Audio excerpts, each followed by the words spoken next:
sentiasa buat benda tak baik kepada Nabi sallallahu alaihi wasallam, iaitu hampir setiap hari dia ambil benda-benda kotor letak di lubang depan rumah baginda Nabi sallallahu alaihi wasallam, benda bahaya letak di rumah Nabi. Nabi keluar rumah ada benda, Nabi keluar rumah ada benda kotor, najis, benda tajam, Nabi keluar rumah ada benda tu. Jadi Nabi tak marah, Nabi buang kemudian keluar, balik ada lagi. Bila balik ada lagi tuan-tuan, Nabi buang juga. Sampailah berlalu tempoh yang lama jugalah. Tiba-tiba Nabi balik tak ada kotoran, tak ada. Jadi Nabi SAW bila benda tu tak ada jadi pelik. Nabi pun tanya kepada sahabat, mana orang yang buat benda ni? Pergi mana? Nabi tanya tentang hal keadaan orang yang buat benda ni. Mana dia? Sebelum ni ada elok-elok je mari buat kacau sini kan. Mari buang sampah, buang kotoran depan rumah dia. Kemudian Nabi tanya, sahabat pun jawab, ya Rasulullah, dia tengah sakit sangat. Apa Nabi buat? Nabi pergi ziarah. Nabi pergi ziarah. Nabi tak kata, engkau ni dulu tengoklah, engkau dulu buat jahat aku. Sekarang tengok apa jadi, dah sakit je. Pergi mampus lah, tak ada. Nabi tak cakap macam tu. Nabi relax, ziarah dan cakap dengan perkataan yang baik dengan orang tu. Akhir sekali perempuan Yahudi tadi memeluk Islam. Lihat juga pada kisah yang mana satu ketika baginda Nabi SAW berdakwah ke Taif. Berdakwah ke Taif ni, tuan-tuan, kita biasa dengar Nabi dibanding batu oleh kanak-kanak. Kerana penduduk Taif masa tu, bila Nabi datang untuk berdakwah, sebelum Nabi datang untuk berdakwah lagi dia orang datang dah. Mereka mempersiapkan budak-budak, panggil budak-budak kecil, upah dia orang supaya banding kotoran dan batu kepada baginda Nabi SAW. Sehingga diceritakan batu, banyak sangat batu terkena pada baginda Nabi SAW, kena pada hingga mengeluarkan darah. Jadi darah tu mengalir sampai ke capal baginda Nabi SAW. Teruk tuan-tuan. Kalau kita orang dewasa, budak buat macam tu, apa kita buat? Paling kurang lempang, paling kurang marah, ataupun nak lebih lagi lempang, terajar macam mana? Nabi tak. Nabi terus berjalan sampai dia pulang. Boleh sahaja pada waktu tu baginda Nabi SAW minta kepada Jibril alaihissalam untuk dibalikkan, diturunkan bala ke atas mereka. Tapi Nabi tak buat macam tu tuan-tuan. Bukan setakat Nabi tak balas keburukan orang tadi, bahkan Nabi SAW doa pula kebaikan kepada orang tadi. Subhanallahil alim, subhanallahil azim. Doa, tengoklah Nabi doa. Nabi tengok Bani Taif pada masa tu tak ada possibility dah, tidak ada kemungkinan untuk dia orang ni peluk Islam. Tapi Nabi doa macam mana kepada Allah SWT supaya Allah SWT jadikan keturunan mereka ni memeluk agama Islam.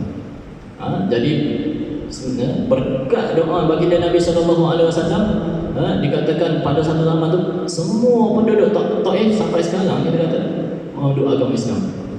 Islam semua berkat doa baginda Nabi SAW. Jadi kalaulah Nabi tak sabar, Nabi doa supaya turun bala tadi, apa Nabi dapat? Tak dapat apa. Tapi Nabi doa tadi sehingga semuanya memeluk Islam disebabkan makbulnya doa Nabi dapat pahala. Berbondong-bondong, beribu-ribu kita kata, tak terkira lah pahala tu.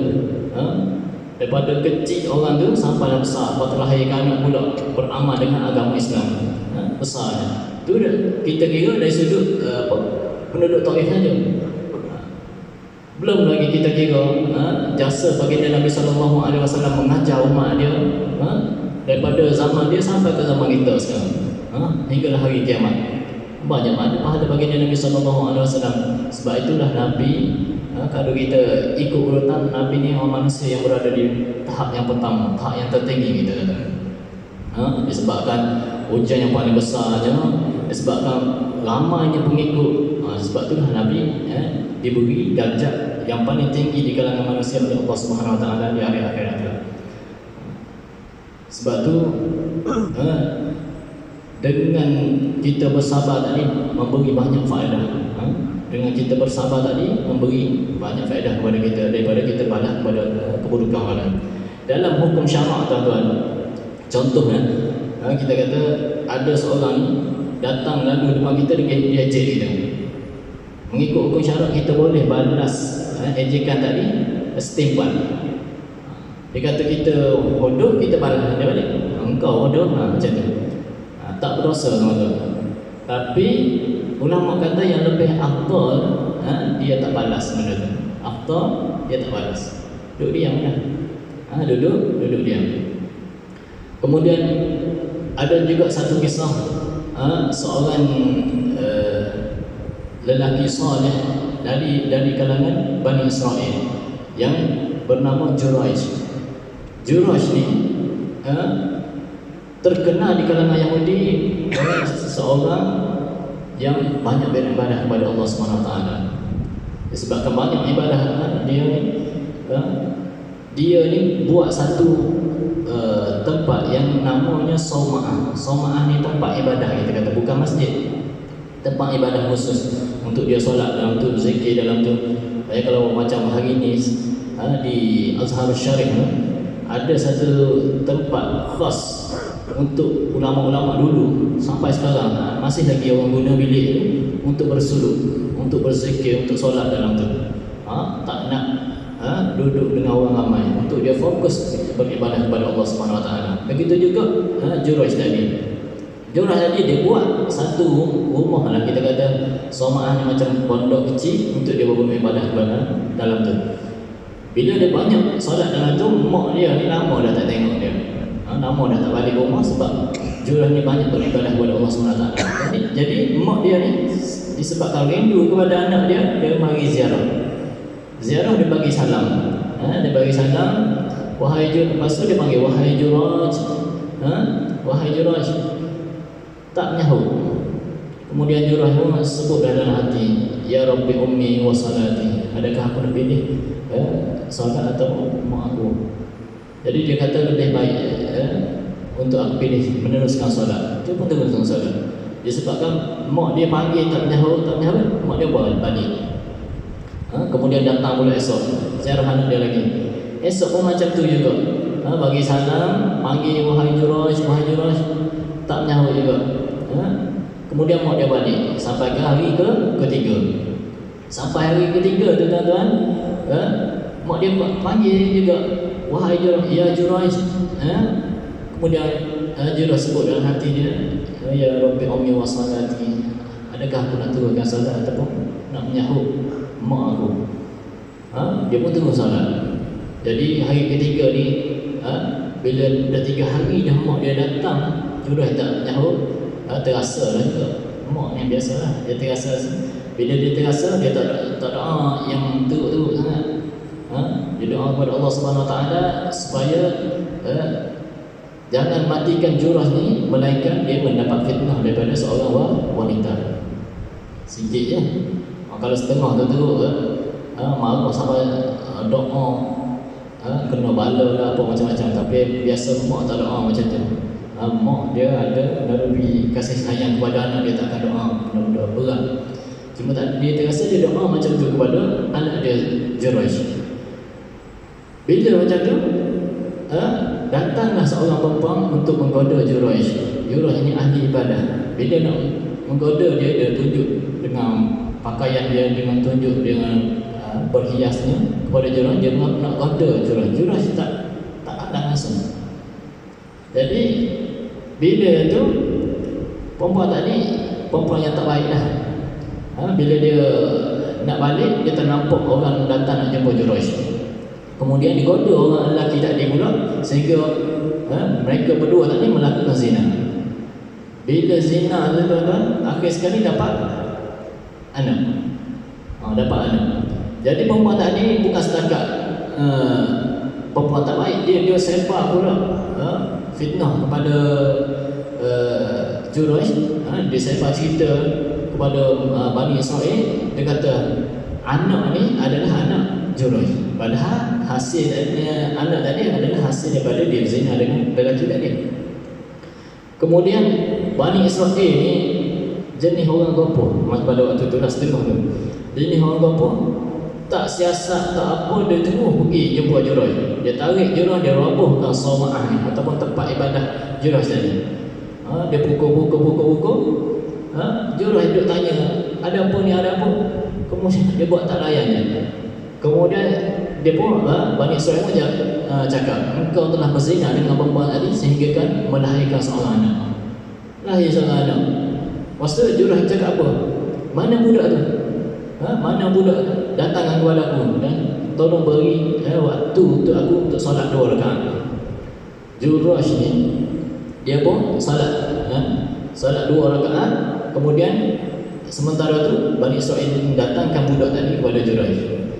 Bila selesai Juraj solat 2 rakaat, Juraj ambil tangan dia ni tunjuk kepada perut budak tadi. Kalau budak kecil ni biasa tak boleh cakap lagi. Dia tunjuk, dia tanya, wahai budak, ya gulam, siapa bapa engkau? Siapa bapa engkau? Budak yang tak boleh cakap tadi tiba-tiba bercakap. Dia kata, ayah aku adalah seorang pengembala kambing. Pengembala kambing kata. Jadi boleh bercakap dengan karamah orang soleh. Budak tadi jadi boleh bercakap. Jadi selesai masalah. Kemudian bila dah buat macam-macam pada Juraj tadi, malulah Bani Israel. Malulah Bani Israel. Lalu dia orang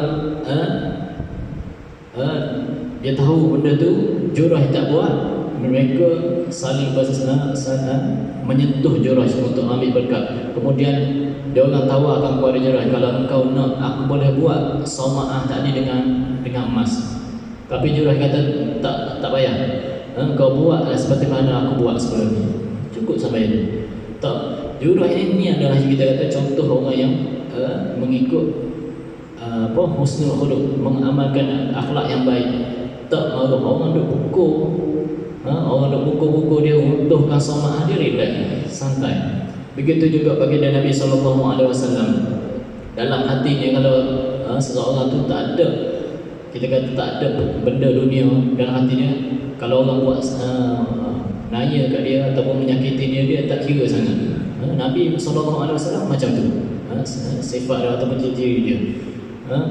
Kalau berkaitan dengan agama, Nabi akan bertegas. Itu sifat baginda Nabi SAW. Kemudian ciri yang ketiga tadi kita tak sebut lagi, iaitu hendaklah seorang itu sekiranya kalau dia nak mengamalkan husnul khuluq, hendaklah dia melakukan kebaikan kepada orang yang dia kenal dan orang yang dia tak kenal. Sini biasa tempat kita kalau nak buat baik, dia buat baik pada orang yang dia kenal. Kalau orang dia yang dia tak kenal, dia tak buat baik. Berlaku tempat kita biasanya pada musim raya korban lah, kita kata ada pengagihan daging. Setengah orang tu dia tengok orang ni rumah ni pernah bagi daging tak berlaku sebelum ni. Kalau tak pernah bagi tak payah, skip, go straight.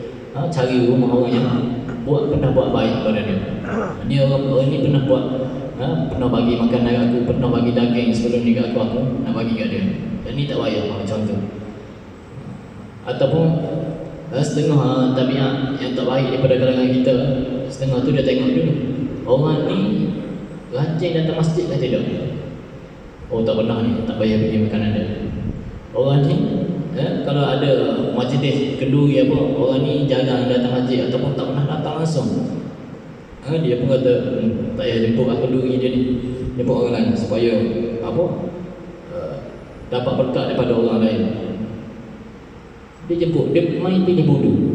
Pilih orang ni, kalau tak baik dia tak ajak. Orang ni yang baik barulah dia ajak. Itu bukan ciri-ciri akhlak yang baik. Ini hakikat berlaku kepada masyarakat kita. Ada setengah tu lah, bukan semua. Sebab tu nak beramal dengan akhlak baik, jangan pilih bodoh kalau kita nak buat baik kepada mereka. Kalau orang datang minta sedekah, kita tak kenal pun, kita bagi kalau nak bagi. Kan sekarang ada ramai jenis scammer, menipu. Kita bagi yang niat sedekah. Kita tak tahu dia tipu ke tak. Boleh jadi dia tipu, boleh jadi tak tipu. Kita bagi dengan niat sedekah lillahi ta'ala. Mudah-mudahan kita dapat pahala. Kemudian juga berlaku dalam masyarakat kita pada bab ziarah. Dia setengah daripada kalangan kita dia akan pilih, orang ni pernah datang ziarah tak rumah aku? Kalau datang ziarah, sebelum ni rumah aku akan ziarah kembali. Jangan tunggu macam tu tuan-tuan. Setengah daripada kita pilih orang yang pernah buat baik kepada dia, ataupun setengah daripada yang suka datang surau, ada perangai tak baik. Orang ni tak pernah datang masjid, jadi kita tak payah hajat dia kenduri, tak payah bagi makanan kepada dia. Tak boleh macam tu tuan-tuan. Sepatutnya kalau orang ni jenis jarang datang masjid, sepatutnya kita pergi ziarah, ajak dia datang masjid, bagi tahu lah malam ni ada kuliah maghrib dan sebagainya, ada makan-makan sikit. Boleh jadi kalau hari-hari ataupun setiap minggu kita buat macam tu, dia lembut hati untuk datang masjid. Macam tu. Kemudian pada bab ziarah pun sama juga tuan-tuan. Sekarang ada juga masalah di antara kaum kerabat sendiri. Bila kerabat ni dia tengok kerabat ni pernah ziarah, dia kata kalau dia pernah ziarah dia ziarah, kalau tak pernah ziarah dia tak akan ziarah.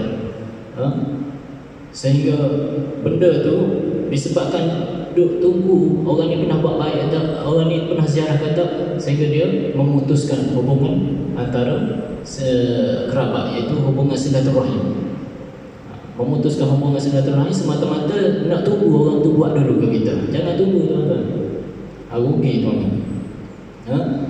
Sebab tu setengah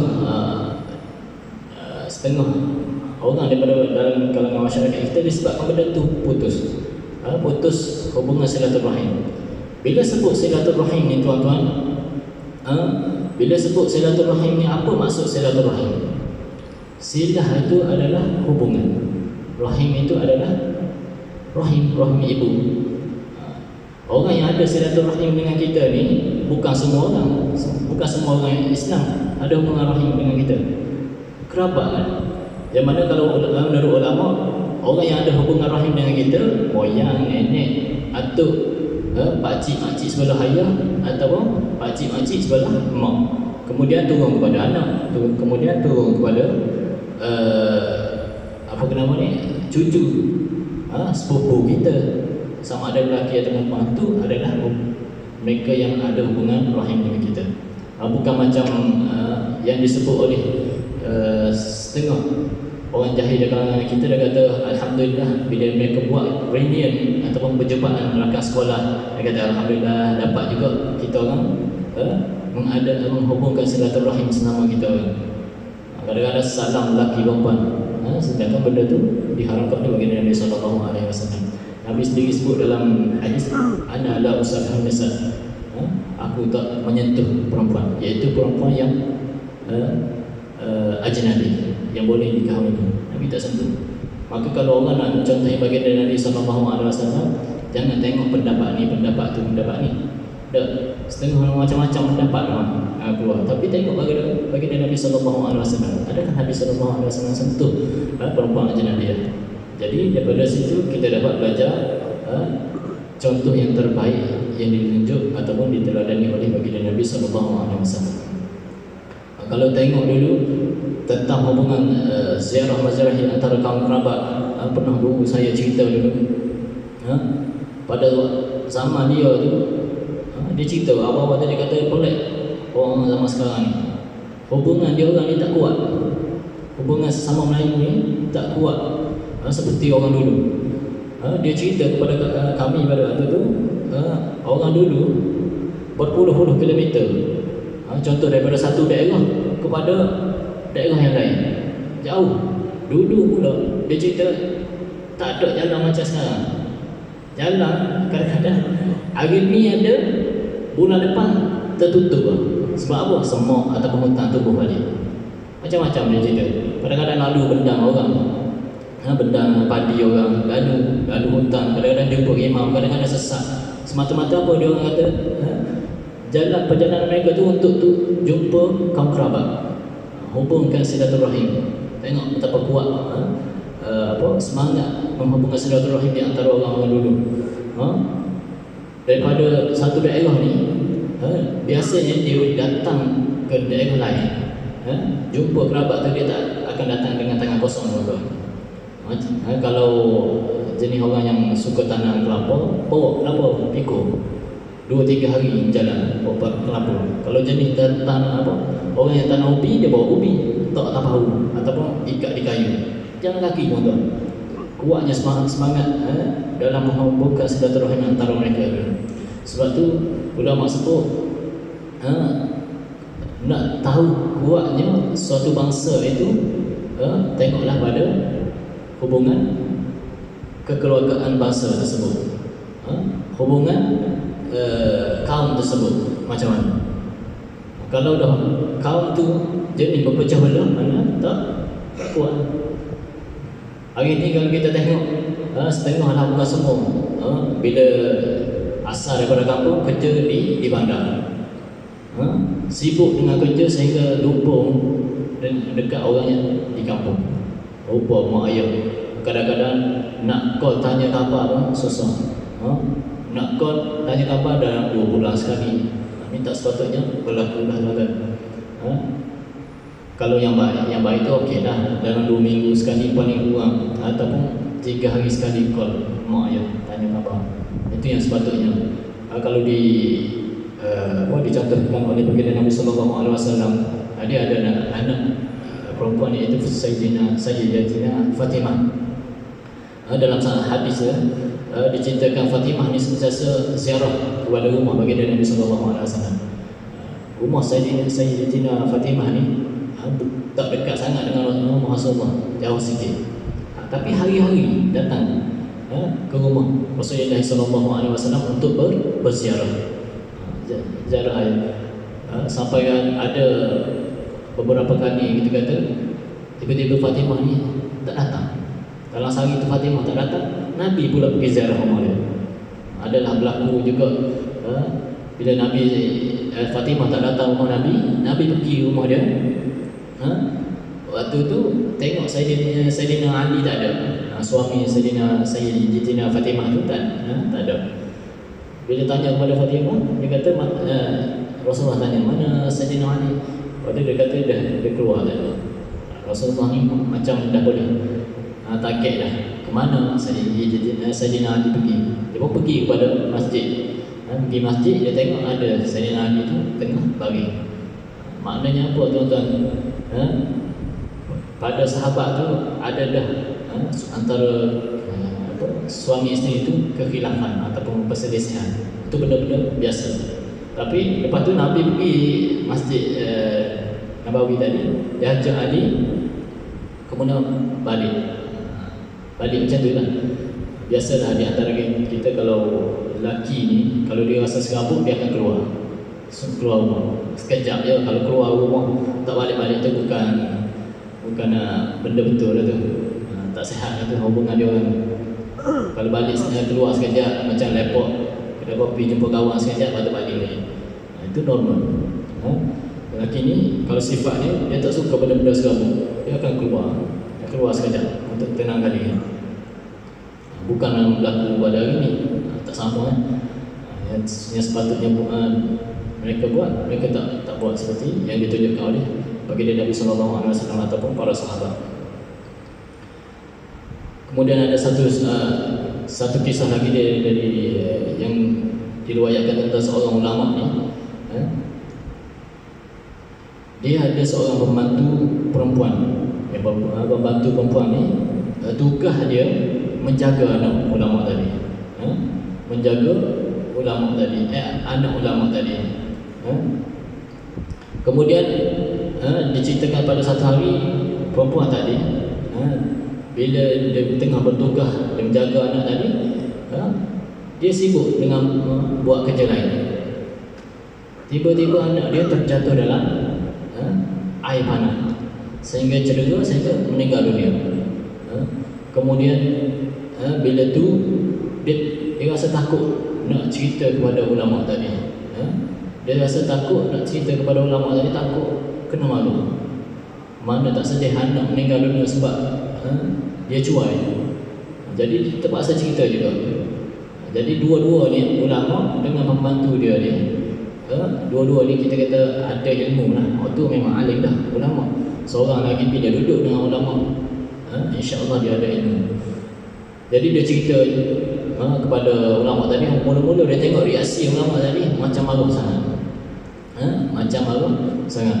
Kemudian dia teringat satu ayat dia baca kepada ulama, wal kadhibina al-ghaiz. Dalam ayat tadi memberi mafhum kepada kita Allah Subhanahu Wa Taala memuji orang yang menahan marahnya. Allah Subhanahu Wa Taala puji orang yang menahan marah. Kalau tempat kita boleh jadi susah nak terima hakikat benda tu, tapi terpaksa terima. Kalau teringat juga kawan-kawan duk cerita dulu kalau masa dia mengaji di Mesir dulu, dia kata kalau Arab ni tengah bergaduh, tombok ke, pegang baju ke, bila sebut sallu ala Nabi, terus reda. Ada situasi dia tengok, dia kata tengah Arab ni, dua orang Arab Mesir yang tengah tombok, bila orang sebut sallu ala Nabi, dia pun terus tak cakap apa, pergi. Seorang pergi sana, seorang pergi sini. Nak bagi tahu apa? Bila sebut sallu ala Nabi ni, walaupun orang tu orang yang orang yang biasa je saja. Bila sebut supaya selawat kepada Nabi, dia orang disebabkan mereka ni mengagungkan baginda Nabi SAW, dapat menurunkan marah mereka. Tapi tempat kita tak boleh buat macam tu saja. Tak jadi. Dua orang tengah bergaduh, dua masjid ada. Kita ya sallu ala Nabi, sallu ala Nabi, tak jadi. Kalau tempat kita biasa buat apa? Contoh kalau orang duk tombok, bawa mengocak. Contoh bawa mengocak, sambung itu tombok. Ada jadi okey, ada yang tak okey. Tapi kebiasaan di Arab diceritakan oleh orang yang belajar sana, dia kata biasa gitu. Dia sebut sallu ala Nabi pisah, ataupun sallu ala Nabi masalah peluk, kemudian dia berpisah macam tu. Sebab kerana mereka mengagungkan baginda Nabi SAW, sebut je nama Nabi dia akan reda balik. Tak sama macam kita tuan-tuan, tak sama. Jadi itu kemudian perempuan tadi, hamba tadi dia sebut kepada ulama tadi satu lagi ayat, wal 'afina 'anil nas. Allah Subhanahu Wa Taala juga memuji orang yang banyak memberi maaf kepada orang lain. Jadi ulama tadi bila dengar dua potong ayat tadi, dia rasa lega. Jadi orang alim tuan-tuan, orang alim. Kita kalau buat macam tu boleh jadi tak berkesan. Sebab kadang-kadang kita bila baca ayat Al-Quran kita tak faham dah. Jadi level-level ulama ni dia baca ayat sikit pun dah jadi. Kemudian bila macam tu ulama tadi pun rasa lega. Dia pun membebaskan hamba tadi, bukan sekadar membantu tapi hamba. Bila dia rasa lega, dia hilang marah tu, dia bebaskan hamba tadi. Sebab tu penting untuk kita beramal dengan husnul khuluq, memberi banyak kebaikan kepada kita berbanding keburukan.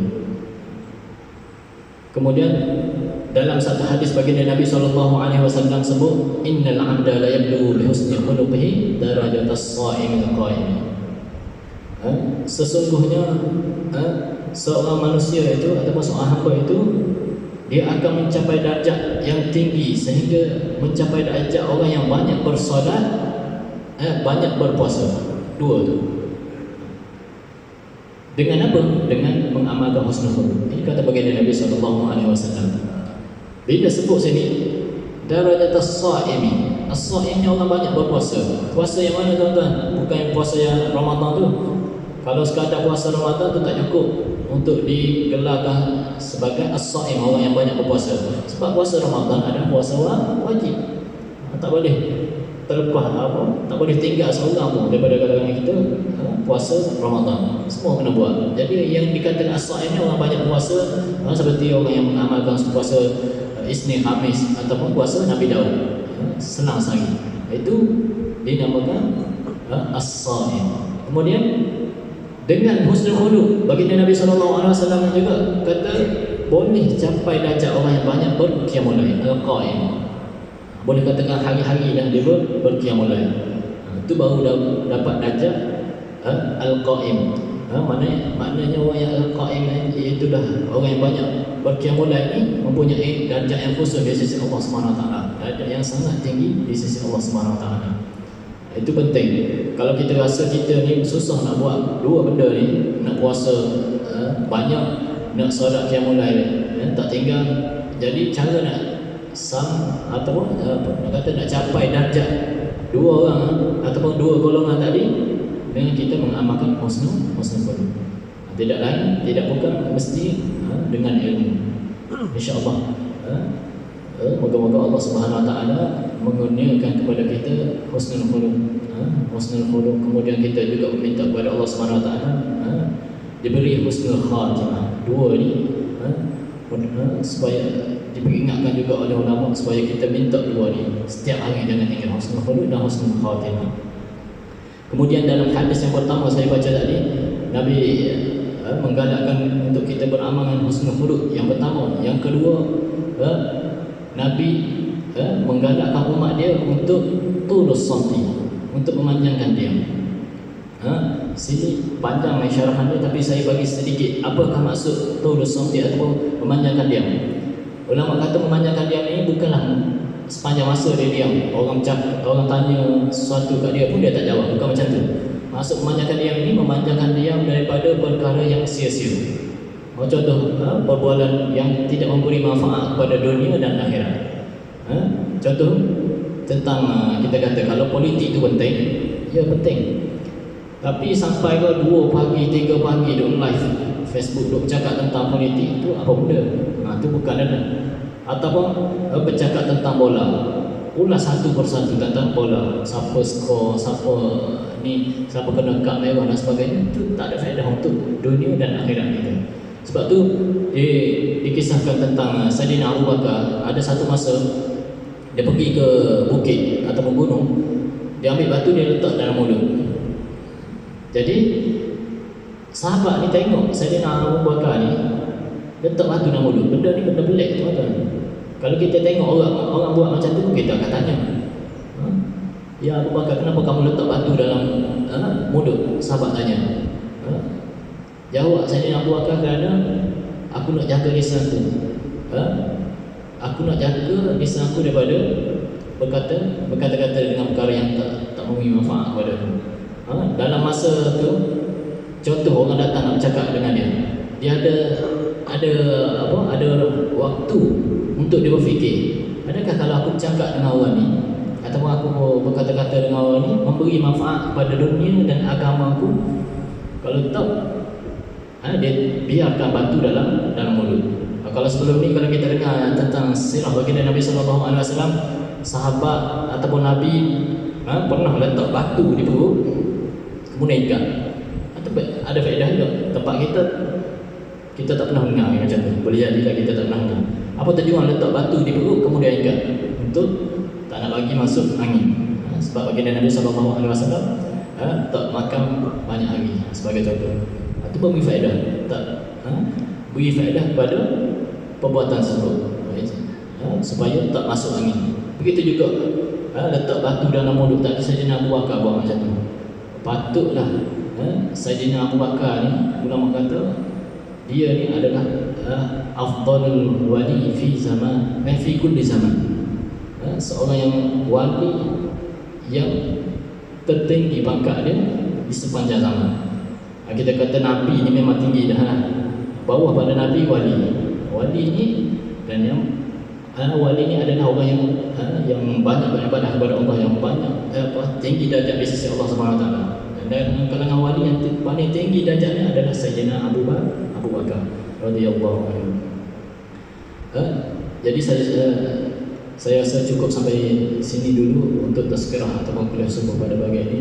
Semoga apa yang kita dengar, apa yang saya kongsi dapat memberi manfaat kepada saya dan tuan-tuan untuk sama-sama kita amalkan sebarkan. Mudah-mudahan apa yang kita dengar ini dapat menjadikan kita lebih baik di masa akan datang. Kita berdoa kepada Allah Subhanahu Wa Taala agar Allah Subhanahu Wa Taala menjadikan apa yang kita dengar daripada perkara-perkara baik ataupun nasihat-nasihat baik, dan jadikan juga kita daripada orang yang mengamalkan nasihat baik tersebut. Bismillahirrahmanirrahim. Alhamdulillahirabbil alamin wassalatu wassalamu ala asyrafil anbiya'i wal mursalin wa ala alihi wa sahbihi at-tayyibin at-tahirin. Allahumma ighfir lana wa li ummati Muhammadin sallallahu alaihi wasallam. Allahumma anfa'na bima 'allamtana wa 'allimna ma yanfa'una wa zidna 'ilma. Allahumma ij'alna minal ladzina yastami'una al-qawla fayattabi'una ahsanah. Sallallahu ala sayyidina Muhammadin nabiyil ummi wa ala alihi wa sahbihi at-tayyibin at-tahirin walhamdulillahi rabbil alamin.